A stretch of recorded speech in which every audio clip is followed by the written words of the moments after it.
বন্ধুরা আসসালামু আলাইকুম। আপনারা কেমন আছেন? আশা করি আপনারা ভালোই আছেন। আলহামদুলিল্লাহ আমিও আল্লাহর রহমতে ভালো আছি।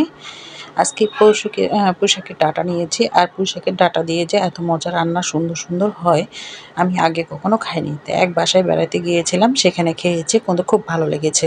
তাই আজকেও আমি কিছু মাছ দিয়ে আজকে রান্না করে দেখালাম। আপনারা একবার এভাবে ট্রাই করবেন, খুব ভালো লাগবে। প্রথমে মাছ, কচি মাছ, পয়া মাছ সেগুলো ছিল অল্প একটু ঘরের মধ্যে, সেগুলোতে লবণ হলুদ দিয়ে ভালো করে একটু ভেজে নিয়েছি। আর পাশেই আমি এদিকে পেঁয়াজ বাটা, মরিচ বাটা, জিরা বাটা সব ভেজে নিয়েছি। মাছগুলো ভেজে নেওয়ার পরে তারপরে এখানে সব মশলাগুলো আমি একসাথে দিয়ে দিলাম।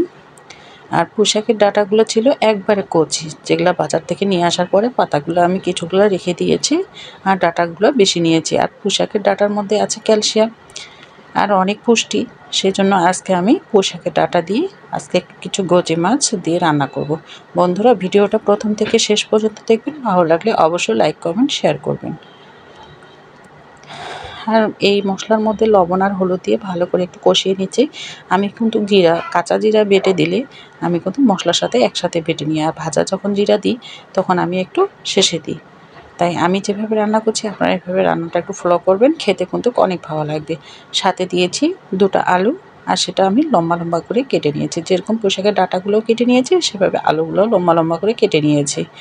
এই ডাঁটাগুলো দেওয়ার পরে এই যে পুঁইশাকের ডাঁটা আর কয়েকটা পুঁইশাকের পাতা দিয়েছি, কিন্তু ডাঁটার সংখ্যাটা বেশি ছিল।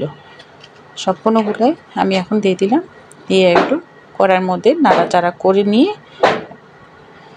এই যে এভাবে একটু নাড়াচাড়া করে নিচ্ছি।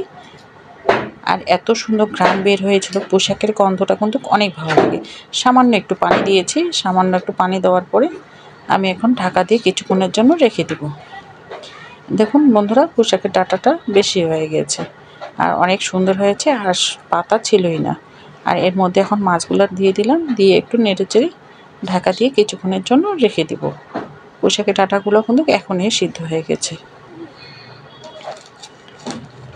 এভাবে নেড়েচেড়ে নিয়েছি আর খুব সুন্দর একটু ভাজা ভাজা হয়েছে। এখন আমি কিছু পানি দিয়ে দিচ্ছি, ঝোলের পানি দিয়ে ঢাকা দিয়ে রেখে দেব। এখন ঢাকা তুলে কিছুক্ষণ পর আমি তুলে একটু দেখব, খুব সুন্দর একটা ঘ্রাণ বের হয়েছে।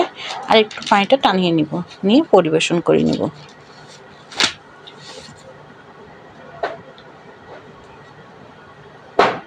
চারপাশ দিয়ে নেড়েচেড়ে এখন দেখুন বন্ধুরা পরিবেশন করে নিয়েছি। দেখতে কত লোভনীয় হয়েছে, খেতে কিন্তু অনেক মজা হয়েছে। আপনারা এইভাবে খেয়ে দেখবেন, ভালো লাগবে। আসসালামু আলাইকুম, ভালো থাকবেন সবাই।